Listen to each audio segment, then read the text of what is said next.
Hey guys, it's Prime Square, and today I'm going to show you how to create a flat world and a void world.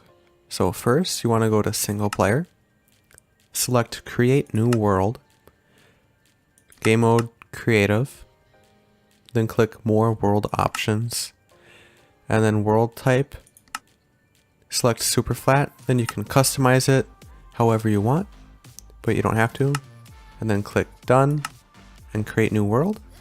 So this is going to create a flat world for your server.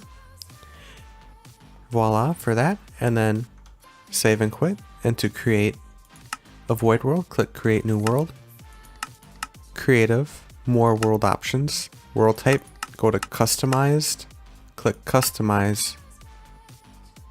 I lied, go back, super flat, then you click preset and go all the way down to the bottom and click void. Then use this preset.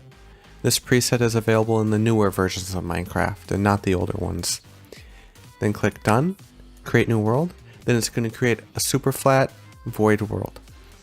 So the only available blocks in the game right now are these stone blocks. And that's just a nice platform for you to get started building on. So, thank you for watching. If you have any questions, please leave them in the comments section below. Thank you.